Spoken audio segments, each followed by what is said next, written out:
दोस्तों आज हम लोग बात करेंगे क्लास 10वीं की भौतिकी के एकदम बेसिक से एकदम हाई लेवल तक जो बोर्ड एग्जाम में आती है। दोस्तों हम लोग बात करेंगे सबसे पहले प्रकाश का प्रवर्तन के बारे में, जिसमें पढ़ेंगे कुछ बेसिक टॉपिक्स जैसे प्रकाश क्या है। तो प्रकाश एक ऊर्जा का रूप है। प्रकाश ऊर्जा का एक रूप है जिसके माध्यम से हम किसी वस्तु को देखते हैं। दोस्तों प्रकाश ऊर्जा का एक रूप है जिसके माध्यम से हम किसी वस्तु को देखते हैं। प्रकाश स्रोत क्या है? तो प्रकाश स्रोत जहाँ से हमें प्रकाश मिलती है उसे हम कहते हैं प्रकाश स्रोत।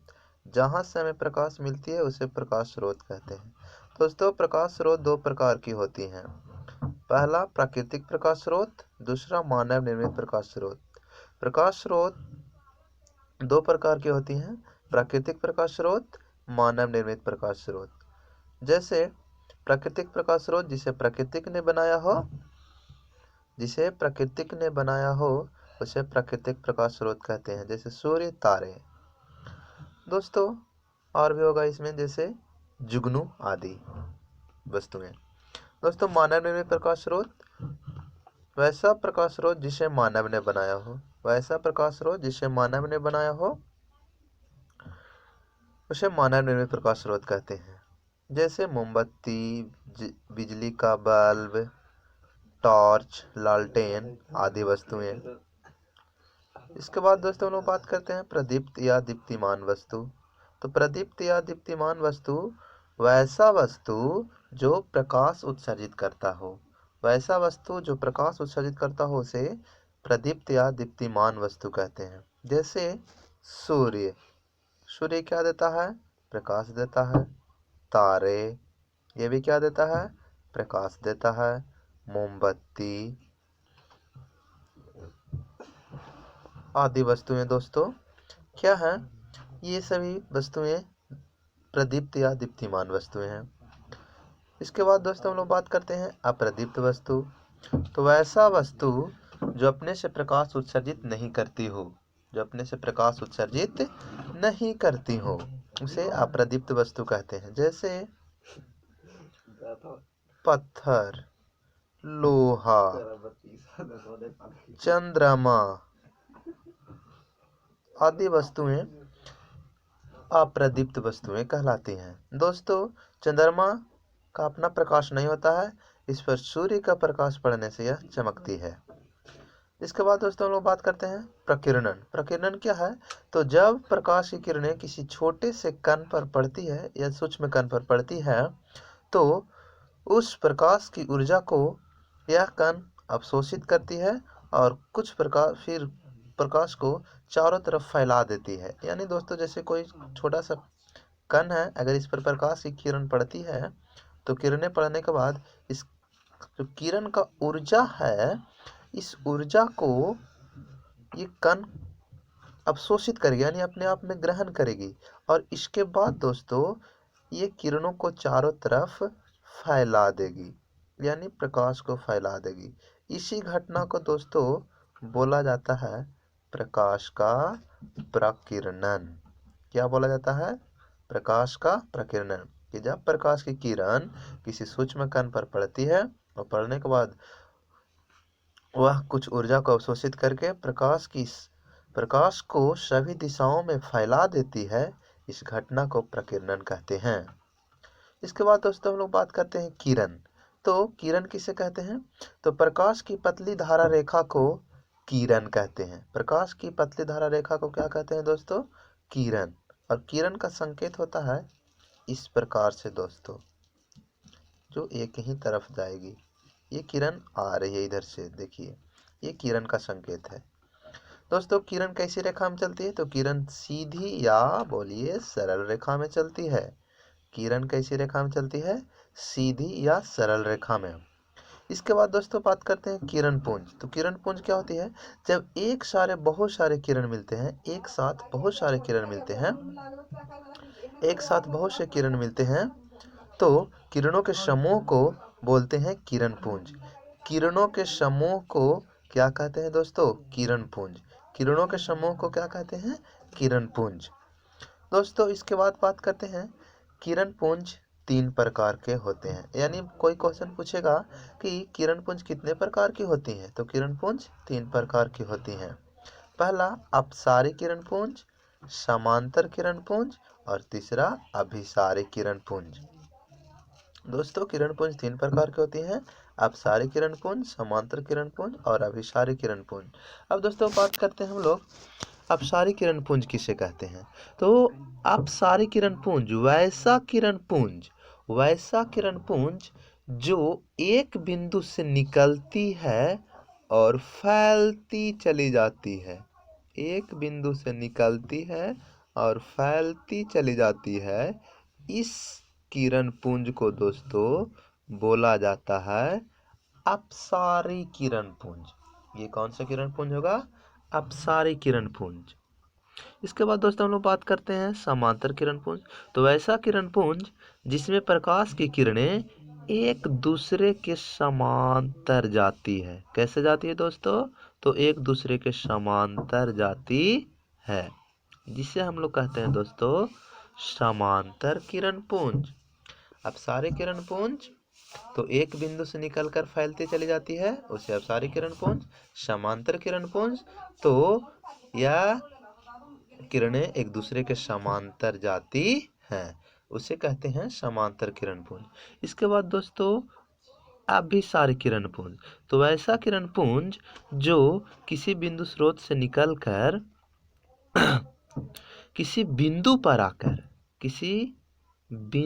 पर आकर मिलती है, किसी बिंदु पर आकर मिलती है या मिलती हुई प्रतीत होती है। मिलती है या मिलती हुई प्रतीत होती है। मिलती है या मिलती हुई प्रतीत होती है। दोस्तों तो इस किरण पुंज को हम लोग कहते हैं अभिसारी किरण पुंज। कौन किरण पुंज कहते हैं दोस्तों? अभिसारी किरण पुंज। एक बिंदु पर आकर मिलती है या मिलती हुई प्रतीत होती है, इस किरण को कहते हैं दोस्तों, किरण पुंज को अभिसारी किरण पुंज। देखिए यहाँ से जा रही है और जाकर सब एक बिंदु पर क्या हो जा रही है? मिल जा रही है, इसीलिए इसे बोलते हैं अभिसारी किरण पुंज। अब दोस्तों इसके बाद हम लोग बात करते हैं दोस्तों पारदर्शी वस्तु। कैसा वस्तु? पारदर्शी वस्तु।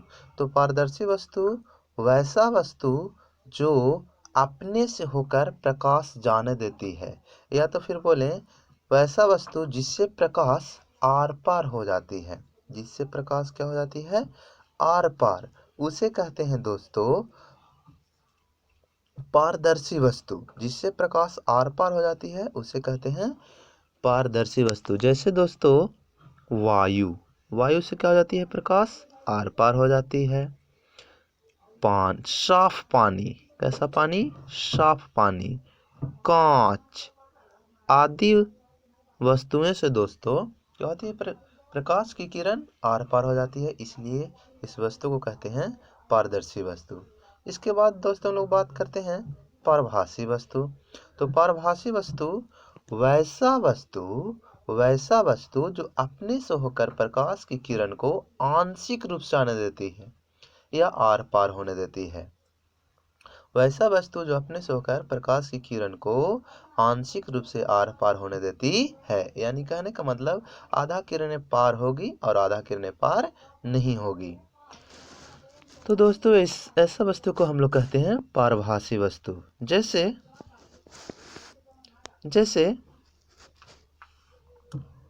जैसे हो गया तेल लगा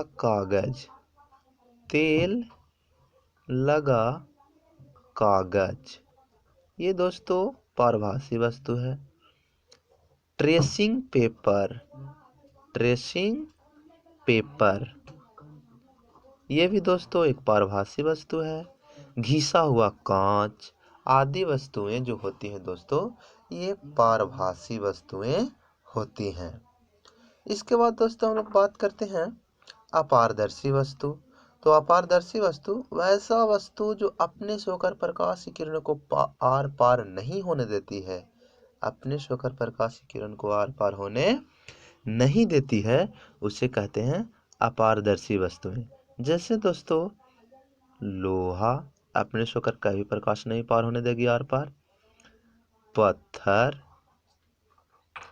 लकड़ी आदि वस्तुएं, ऐसे वस्तुएं अपने से होकर प्रकाश को आर पार होने नहीं देती हैं। दोस्तों आशा करता हूँ इतना आपको समझ में आया होगा। इसके बाद अब हम लोग मुख्य पॉइंट पर चलते हैं जो बिहार बोर्ड में या अन्य किसी बोर्ड में परीक्षा की दृष्टि से बहुत जरूरी होता है जानना। जैसे दोस्तों लोग बात करते हैं अब प्रकाश का परावर्तन। तो प्रकाश का परावर्तन क्या होता है दोस्तों? हम लोगों ने प्रकाश के बारे में जाना, उससे संबंधित वस्तुओं के बारे में जाना। तो अब दोस्तों लोग बात करते हैं प्रकाश का परावर्तन के बारे में। तो प्रकाश का परावर्तन क्या होता है दोस्तों? जैसे इसकी परिभाषा हम लोग बोलेंगे कि जब प्रकाश की किरणें किसी सतह से टकराती है और टकराने के बाद वापस लौट जाती है। यानी हम लोग जैसे बोलते हैं कि कोई बॉल लें, जैसे बॉल लेने के बाद किसी सतह पर फेंकते हैं तो फेंकने के बाद वहीं तो नहीं रुक जाती, वह क्या होती है? वापस लौट जाती है। तो वो बॉल का परिवर्तन होगा। लेकिन यहाँ पर हम लोग बॉल नहीं लेकर के हम लोग क्या ले रहे हैं? एक प्रकाश की किरण ले रहे हैं या बहुत से प्रकाश की किरण ले रहे हैं। तो जब प्रकाश की किरणें जब प्रकाश की किरणें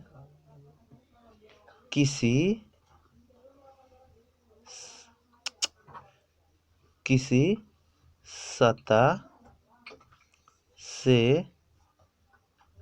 टकराकर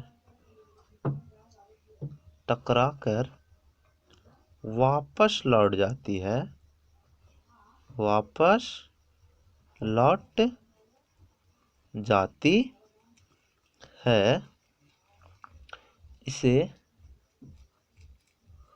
प्रकाश का परावर्तन कहते हैं। जैसे दोस्तों देखिए ये कोई दीवार हुआ, इस पर हमने टॉर्च मारा। हमने क्या मारा? ये टॉर्च। ठीक है दोस्तों। तो अगर ये हमने टॉर्च यहाँ से जलाया तो ये प्रकाश की किरणें से जाती है और जाने के बाद वहाँ पर टकराती है और टकराने के बाद क्या होती है? वापस लौट जाती है। इसे हम लोग कहते हैं कि कौन सी घटना हो रही है दोस्तों? प्रकाश का परावर्तन हो रहा है। तो अब देखिए दोस्तों हम लोग बात करते हैं प्रकाश के परावर्तन, या तो फिर हम लोग इसमें सबसे अच्छा ले सकते हैं समतल दर्पण, जिसका संकेत होता है इस प्रकार से। देखिए दोस्तों ये अगर जाएगा तो ये जाने वाली किरण है, और ये अगर आएगा तो ये लौटने वाली किरण है। कौन सी किरण है? ये लौटने वाली। और ये बीच में इसका अभिलंब बनता है। ठीक है। ये दोस्तों बोलते हैं आपतन कोण और ये बोलते हैं परावर्तन कोण। ये होगा आपतित किरण जहां पर टकराती है उसे बोलते हैं आपतन बिंदु। इसको दोस्तों बोलते हैं परावर्तित किरण, और इसको बोलते हैं दोस्तों अभिलंब। इस आई को दोस्तों बोलते हैं आपतन कोण, ऐसे बोलते हैं दोस्तों परावर्तन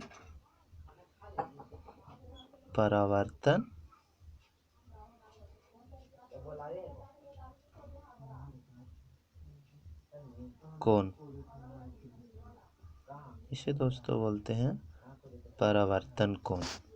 इसका हम नाम रख सकते हैं ओ, यहाँ पर पी, यहाँ पर क्यू, यहाँ पर एन।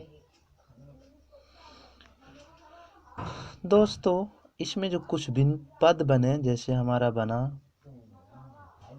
आपतित किरण, क्या बना आपतित किरण, एक बना परावर्तित किरण,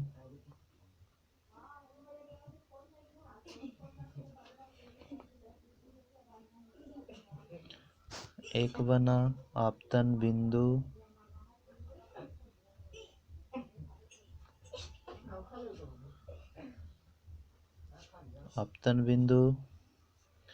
एक बना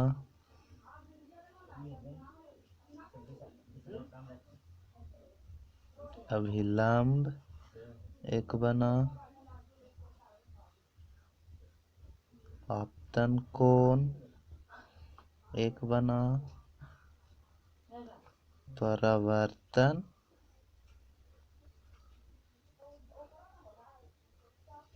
कोण। अब दोस्तों ये सब कुछ पद हैं परावर्तन के, उसके बारे में जानते हैं। आपतित किरण किसे कहते हैं दोस्तों? तो वैसा किरण जो किसी सतह से जाकर टकराती है, देखिए जाकर टकरा रही है तो इसे आपतित किरण कहते हैं। परावर्तित किरण, तो सतह से टकरा कर लौटने वाले किरण को क्या कहते हैं? परावर्तित किरण कहते हैं। दोस्त देखिए लौट रही है तो ये परावर्तित किरण होगी। इसके बाद दोस्तों आपतन बिंदु, तो आपतन बिंदु जिस सतह पर या जिस बिंदु पर जाकर आपतित किरण टकराती है उसे कहते हैं आपतन बिंदु। जिस बिंदु पर जाकर आपतित किरण टकराती है उसे कहते हैं आपतन बिंदु। इसके बाद दोस्तों अभिलंब, तो आपतित किरण परावर्तित किरण के बीच बने लंब को अभिलंब कहते हैं। या तो फिर बोल सकते हैं कि आपतित किरण और परावर्तित किरण तथा आपतन बिंदु पर बना लंब अभिलंब कहलाता है। इसके बाद दोस्तों आपतन कोण, तो आपतन कोण आपतित किरण, आपतन बिंदु और अभिलंब, आपतित किरण, आपतन बिंदु और अभिलंब के बीच में जो बने कोण होता है उसे कहते हैं आपतन कोण। परावर्तन कोण, तो परावर्तन कोण दोस्तों परावर्तित किरण और आपतन बिंदु तथा अभिलंब, परावर्तित किरण, आपतन बिंदु तथा अभिलंब के बीच बने कोण को कहते हैं दोस्तों परावर्तन कोण। दोस्तों ये हो गए परावर्तन के कुछ पद, तो आपको समझ में आया होगा, मैं आशा करता हूँ ऐसा। दोस्तों इसके बाद होता है प्रकाश के परावर्तन के नियम।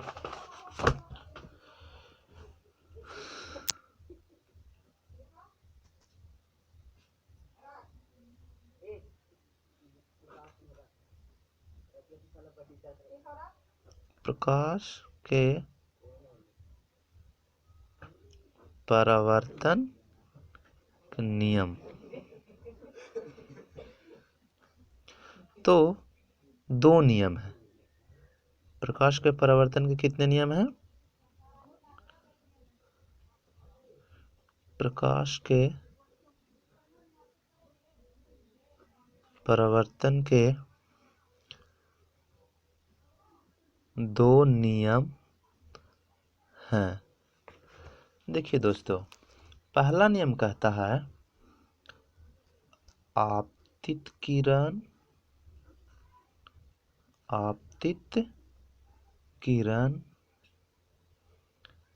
परावर्तित किरण तथा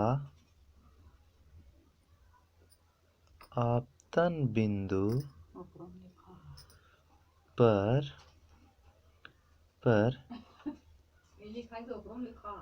खींचा गया अभिलंब तीनों एक ही समतल में होते हैं। ये पहला नियम होता है दोस्तों। दूसरा नियम क्या होता है?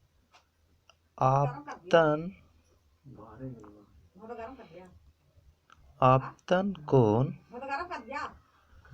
परावर्तन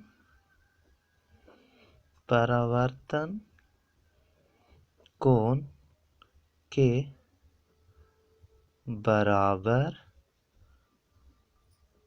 होता है। या हम कर सकते हैं ऐसे, कोण आई बराबर कोण आर। इसे हम एक फिगर के द्वारा दिखा सकते हैं दोस्तों, इस प्रकार से।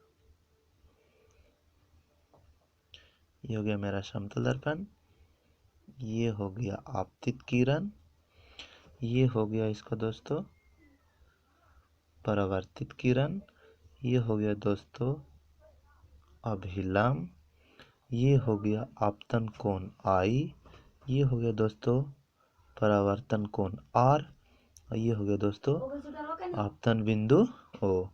नाम रख सकते हैं POQN, जो भी मैंने आपको नाम रख सकते हैं।